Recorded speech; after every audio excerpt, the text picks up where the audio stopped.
use a clicker and a microphone. Actually, can you hear me without the microphone? I'm told I have a very loud noise. Yeah? Okay, okay. So let's turn this off and save the battery. I'll be wandering around as well. And shout, put your hands up if you can't hear me at any stage. Is that okay with everybody?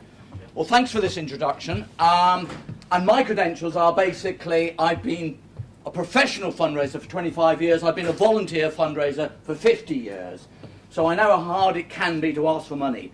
But with the onset of age, I find even if I print things out in 18 point, I've still got to use the glasses. So, I'm going backwards or forwards? Okay. And those credentials, I blog as Grumpy Old Fundraiser if you're interested. And I was minded after this invitation to talk to museum fundraisers to think about museum fundraising. And you know the Radio 4 programme, the Museum of Curiosities, yeah, great one, yeah. Well, I thought we should have a Museum of Philanthropy, because actually, what about the statue of Cecil Rhodes? What about the sponsorship deal with Aon? There are a lot of, I think, unwanted gifts around there looking for a home, yeah? Okay, so I'm now founder of the Museum of Philanthropy, so I'd love to talk to you about actually running a museum. We go backwards. We get it right. Briefly, I want to look at some recent research, and I make no apologies for talking about the baby boomers. You've noticed that I am one, and we are the self-obsessed generation, and rightly, actually, because there's a very big cohort of baby boomers, and if you're not fundraising from them, you are not doing very well. So it's really important to invest in individual fundraising. And the baby boomers, we've got wealth, we're in big numbers, and I'm also going to, and we're confident in demanding, and we want to do different things. But we're going to start dying in big numbers. Sadly, you know, we all think we're going to last forever. We're not. And from about 2018, death rates in England and Wales, as measured by Smee and Ford, who look at every will that goes to be proved, death rates are set to rise from about 500,000 a year to 700,000 a year. What other fundraising potential market do you have that's going to have a guaranteed 40% growth in the next few years? At the moment, yeah, it's really good stuff. At the moment, only about 14% of wills have a charitable bequest. But as you'll see, there's a lot you can do about that. And so I'm going to be talking about legacy fundraising, but it's an introduction to individual fundraising, because you can be engaging with baby boomers and others, of course, about legacies and gifts right now. So the research, I've been an academic in the last 10 years, so you expect me to cite academic research. All the references at the back of the slides. I gather that the slides are going to be available to you all, so if I run through some of the slides to get through this in 25 minutes, you'll have access to them all. Atkinson, Backus and Micklewright, really interesting. They looked at every charitable will that was proved, I think in about 2005 and 6. Now, what we're seeing is that of individual gifts in the UK, the 38 billion that goes to charity, including museums and art galleries, the legacy market is growing. It's over 2 billion a year now of free, generally unencumbered, unrestricted gifts. It's worth having your share of. And if you're not getting into baby boomers' wills now, you're going to miss that opportunity. But what is also happening is that the residuaries are in decline. Now, anybody who thinks, what the hell is it? There are pecuniary gifts, a gift of £500, and there are residuary gift, I leave a quarter share of my residuary. The difference is that average pecuniary gifts are worth about £5,000, average residuary gifts are worth about £50,000. So which do you want? And unfortunately, sorry, go back to there, residuaries are in decline, and the research that we've done at South Bank shows that it's because baby boomers know what they're worth. Unlike our parents, who didn't realise that the house was now worth £250,000, £500,000, £1 million, and therefore a quarter share wasn't £500, it was £50,000, we know what we're worth. We are philanthropic, we are writing charities into our wills, but we're writing pecuniary bequests. So there's a danger there. Now, I'm going to go very quickly through this. What this actually demonstrates is, whilst I said 14% of people make a charitable will, actually, when the estates get up here, £1 million, and if you're living in London, you're not living in a very grand house to have a house worth £1 million. It's over 50%. 50% of wills have a charitable bequesting. So don't worry about will-making right campaigns. People who you're talking to will have a will. Your task is to get them to write you as their favourite cause into your will, into their will. Sorry. So a little bit more about Schutt-Beckers in particular, because it's generally known, CAF and many other research organisations say propensity to give and capacity to give rises with age. Sorry, we're back to the baby boomers. We've got more money than youngsters. And they've traditionally thought that that actually is capped at about 65 when people retire and income freezes. Actually, Schutt-Beckers are suggesting this actually continues to rise to about 80. So keep talking to us. Why do people give to charity? Well, I could talk for the next 3 hours about that, so I'm really going to go very quickly through. There are a lot of models around the 7 faces of philanthropy. Of course, every major religion has a religious a giving imperative in it, and why do the rich give in particular? And the interesting thing, my research shows that this, as the Americans, Hemingway and his colleague, whose name escapes me, were discussing, the rich are different to us, showing us, yes, they've got more money. And that is actually the only difference in their giving habits. I define philanthropy not as the gift of £20,000 or £2 million, but the person who's thought about making, whether it's £5 or £10 a month, thoughtfully, their favourite causes. That is philanthropic. Now, we've got all these models describing the different faces of philanthropy. I have come up with an idea. I wouldn't I? I'm an academic. Maple spectrum of philanthropy. And it briefly says, I won't hold up this for very long. It's a flashing image. So if you have a problem with flashing images, look away now. I suggest that actually there's a spectrum from pure altruism, the likes of Andrew Carnegie, through reciprocity, where you're actually buying from charity shops or actually your museum shops, and enlightened self-interest, where you are getting something back. And I say that we're actually situational.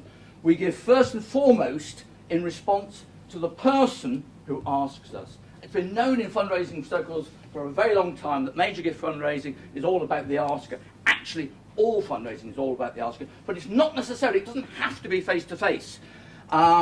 This stuff is worth researching. If you're trying to understand fundraising, you need to read around the subject. And in particular, if you want to know more about legacy fundraising, then Michael Sanders in the Cabinet Office did this wonderful thing where he showed actually that simply by asking questions of potential will writers, you can treble the number of people actually writing their favourite causes into their will. And the other one is the one that's my favourite at the moment, Gilbert and Orleans, who are psychotherapists, but they're talking about the space between. Now this is really important stuff. What happens between the fundraiser and the potential giver? It's a creative space. It's not what is said, it's what goes unsaid. And it doesn't have to be a face-to-face conversation. It can happen through the medium of direct mail. Believe me, it happens. So, there's the recent research. Need and case. This is something that I talk about over and over again to students. If you don't get the need and the case right, you're asking a blank wall. People won't open up to you. Messages about your organisation open up the heart. An effective link open up the potential giver's wallet. Let me tell you a little anecdote now about Peggy Maple, my mum. Lovely woman, my mum. Well, I'm biased, of course. She died in 2001. And she wasn't a hugely wealthy woman, but she had a few bob. And she wrote 6, and I was her main beneficiary and executor. She wrote 6 of her favourite causes into her will. Yeah? And I had great pleasure in writing out those checks, 4-figure checks, to those 6 charities. What happened then? Well, 5 of them said, thank you very much. And I never heard from them again. The 6th one, the Friends of Pershore Abbey, the woman rang me up. Said, lovely woman, your mother. Well, that got me on side, didn't it? And now, I was born and bred in Pershore, Worcestershire. Lovely place, big, well, not very big now. Cromwell knocked the abbey around a bit, an ancient monument. My mother was a friend of Pershore Abbey. She wrote them into her will. Not my favourite cause. I'm very fond of Pershore, but certainly not high on my list which is largely around development agencies and people working with homeless. Those are my passions. And if you're not passionate about your cause, do something else. Because why should you get anybody else passionate if you're not passionate? So Peggy Maple wrote Friends of Perth Abbey into her will. The fundraiser said to me, you probably didn't know that your mum was paying to have the floodlights on one evening in the year in memory of your father, your brother, who died sadly a few years earlier, and your gran. You'll probably want to cancel that, won't you? Well, of course, not only did I not cancel, I renewed them, I took it out in favour of my mum. So now, the Friends of Perth Abbey, not one of my favourite causes, I am a regular annual donor to them. I've got a standing order that goes out every year, because it's in memory of my mother. And giving in memory of a parent, partner, and child is one of the most powerful motivations there is. If you simply, and that's what I'm talking about, the mechanism, if you simply make it possible for somebody to give through you, you are simply the conduit. They will give you, I would say, for a very long time. I'm an annual giver to the Friends of Perth Abbey, and do you know what? My wife died a couple of years ago. I've just updated my will, and what other charity's gone in there? Yes, the Friends of Perth Abbey. So I'm now, they've got a legacy gift out of it, even though they're not one of my favourite causes. So think about this. Passion. NASA used to have a vision, very boring vision these days, used to have a vision to reach the stars. So that was their vision, to reach the stars. JFK set them a mission in 1962 to get a man to the moon and back safely by the end of the decade. Timeline, specific, and probably just about achievable. He probably consulted with NASA, yeah, and they did. 19th of July, 1969, Neil Armstrong walked on the moon. Fantastic. That's a vision and mission. Something people are passionate about. And of course, the Mercury and the Gemini and the Apollo flights into space were the strategic plans that followed one after the other. So when people talk to you about vision, mission, and strategy, that's what you should be thinking about, yeah?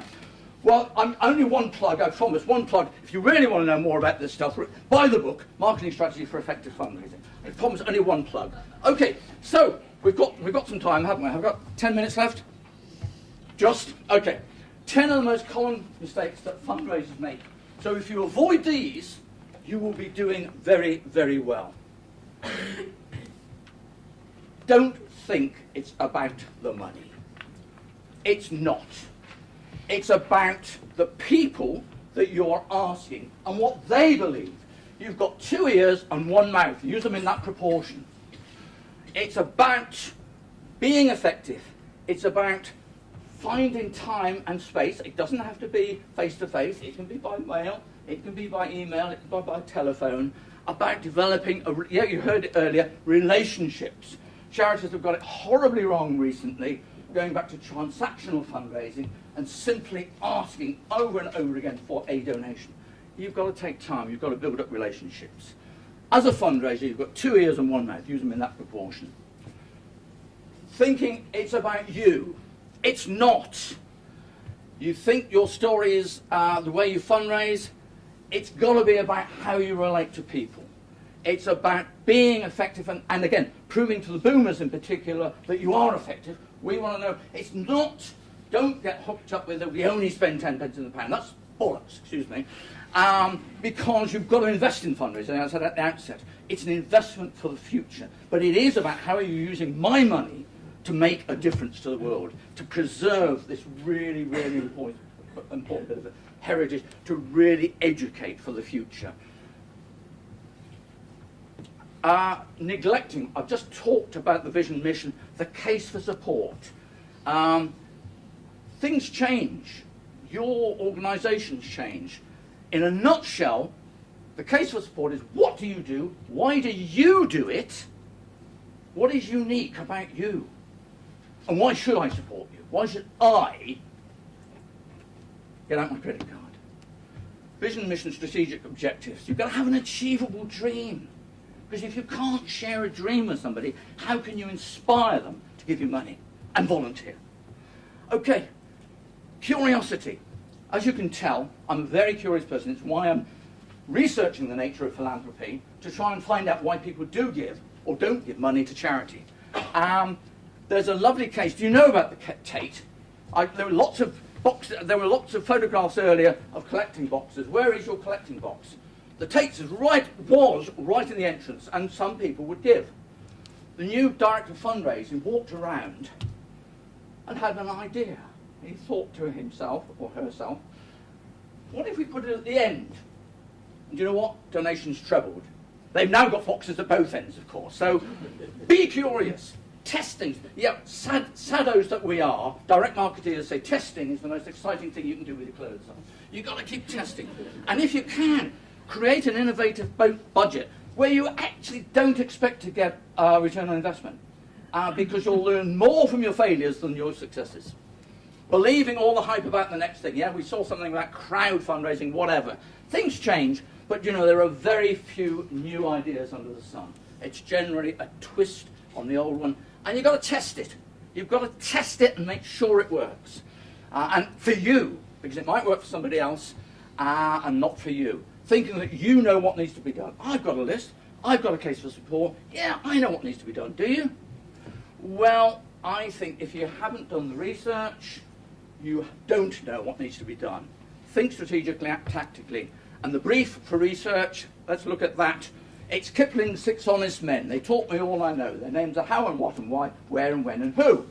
If you ask those 6 questions about what it is you're trying to find out with your research, you won't go far wrong. Not having a clear call to action. It's what people fail to do. What objectives have you got? What do you expect? For example, social media. Oh, yes, this is going to make us a lot of money. What do you actually expect social media to do? Are you clear about what the call to action is? Because if you're asking people simply to give you money, you're going to fail.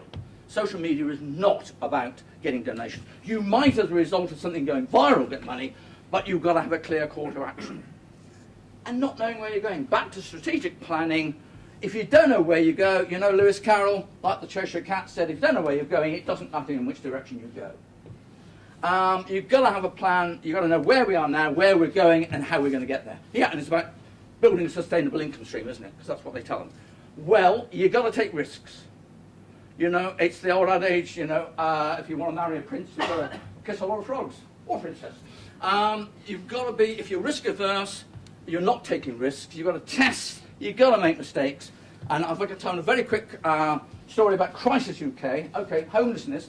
But what they did was they showed that they could, through their Crisis at Christmas campaign, actually, cold mail, get a positive return on investment. Every year for the last 10 or 15 years, they've invested about £100,000 and got about £106,000 back.